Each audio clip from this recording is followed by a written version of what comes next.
Carl Gustav Jung adalah seorang psikiater Swiss yang mendirikan psikologi analitik, sebuah aliran yang berfokus pada pemahaman jiwa manusia melalui eksplorasi ketidaksadaran pribadi dan kolektif. Sumbangan Jung sangat luas dan berpengaruh besar dalam psikologi modern, melampaui batas psikoanalisis konvensional Freud.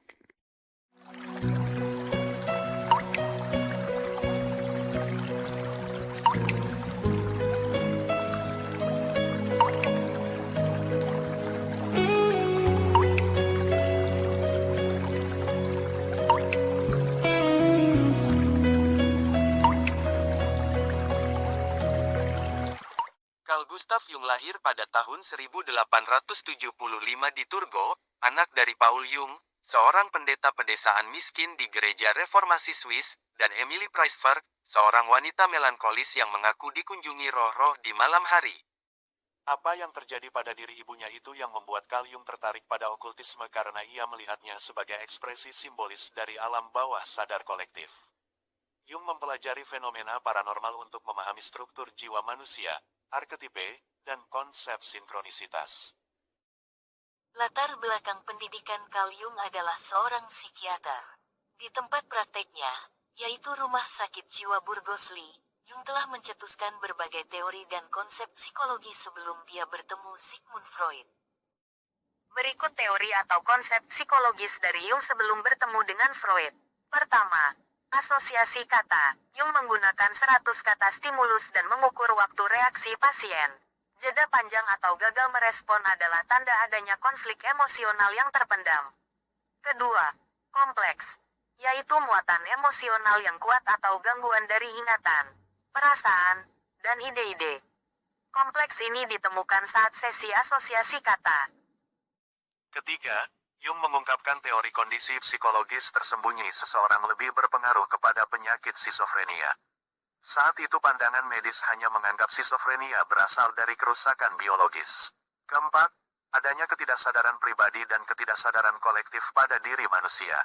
Kelima, teleologi atau tujuan akhir dari perilaku lebih penting daripada masa lalu manusia. Dalam asosiasi kata, klien diminta merespon dengan menjawab secepat mungkin kata-kata yang universal, misalnya, Rumah, rumah kami besar. ayah,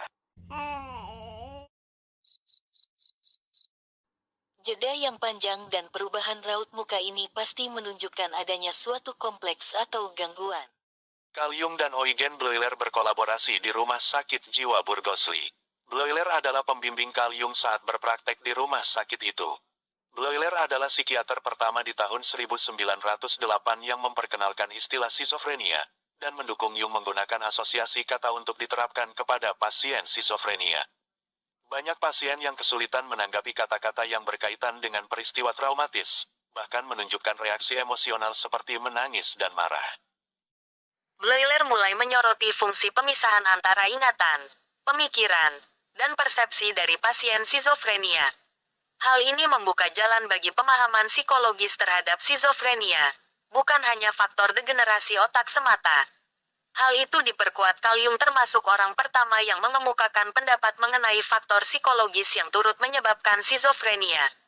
Salah satu faktor psikologis itu adalah ketidaksadaran kolektif. Pada video sebelumnya kita telah membahas Sigmund Freud. Kemudian, bagaimana Jung dan Freud bisa bertemu, secara tidak langsung ada peran dari Bleuler. Pada awal tahun 1900-an, Bleuler meminta Jung, yang saat itu bekerja sebagai dokter muda di Burgosli, untuk membaca dan mengulas buku dari Freud, yaitu Interpretasi Mimpi tahun 1899. Diawali dari buku karya Freud, Jung tertarik lebih mendalam untuk bertukar pikiran dengan Freud melalui surat menyurat. Wajib dimaklumi, di saat itu komunikasi paling memungkinkan adalah melalui surat yang dikirimkan kantor pos kedua negara di Swiss dan Austria. Tentu saja, bahasa yang mereka gunakan untuk menulis adalah bahasa Jerman yang memang dikuasai penduduk Swiss dan Austria.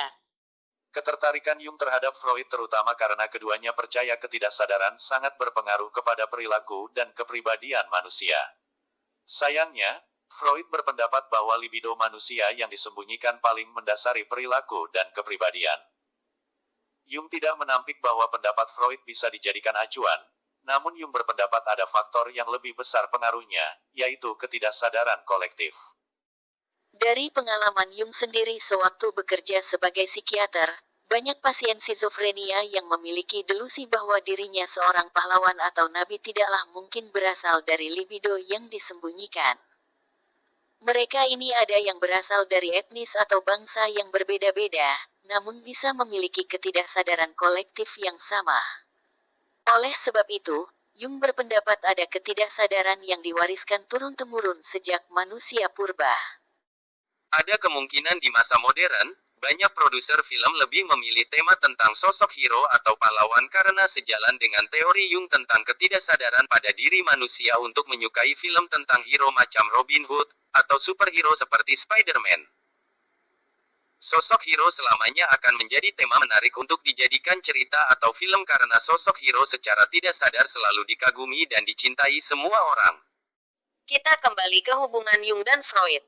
Setelah bertahun-tahun berbalas surat dan saling mengunjungi tahun 1906 hingga 1913, akhirnya Jung dan Freud berpisah. Freud menghendaki bahwa Jung setuju teori ketidaksadaran perilaku manusia paling utama disebabkan libido yang disembunyikan. Masa lalu saat kanak-kanak wajib dipercaya memiliki pengaruh utama membentuk kepribadian manusia. Sedangkan Jung justru ingin meyakinkan Freud bahwa ketidaksadaran kolektif memberikan pengaruh paling besar, serta fokus ke masa depan yang menjadi motivasi dan tujuan manusia.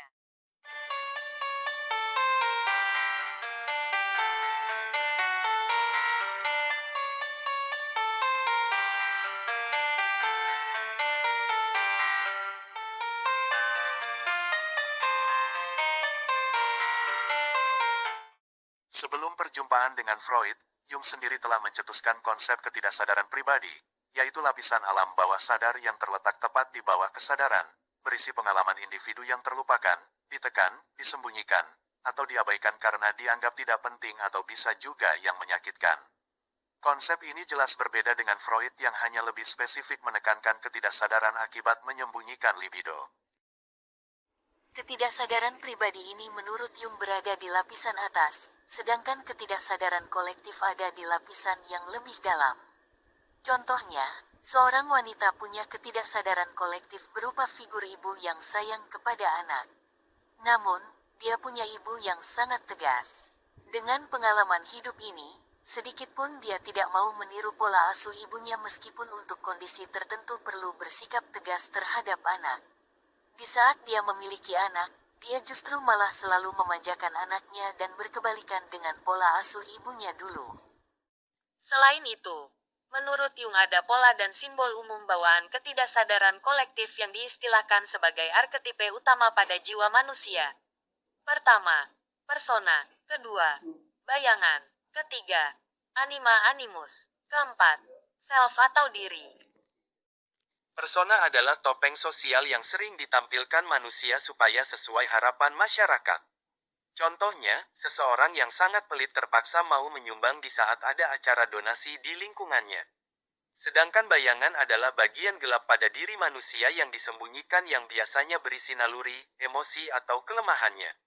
Sering terjadi seorang pembunuh yang ditangkap ternyata kesehariannya justru dikenal sebagai orang yang baik di lingkungannya. Anima adalah sisi feminin dalam jiwa pria, sedangkan animus adalah sisi maskulin dalam jiwa wanita. Bagi Jung, tidak ada 100% jiwa maskulin pada diri pria, demikian pula sebaliknya. Self atau diri adalah arketipe yang melambangkan integrasi total dari keseluruhan kepribadian, gabungan alam sadar dan ketidaksadaran. Di sini Jung mengajak memahami manusia secara utuh, tidak sepotong-sepotong dari yang kelihatan dari orang itu. Terakhir, Jung mengemukakan teori introvert dan ekstrovert di dalam kepribadian manusia. Ini adalah ide orisinil dari Jung. Belum ada tokoh psikologi yang mengemukakannya. Orang yang introvert akan mengarahkan energi dan perhatian ke dalam diri. Fokus pada dunia batin, ide dan pemikiran subjektif. Orang dengan tipe kepribadian ini cenderung menyendiri. Sementara orang ekstrovert akan mengarahkan perhatian dan energi keluar menuju dunia sosial dan objek eksternal. Orang dengan tipe kepribadian ini cenderung mudah dan suka banyak bergaul dengan orang lain.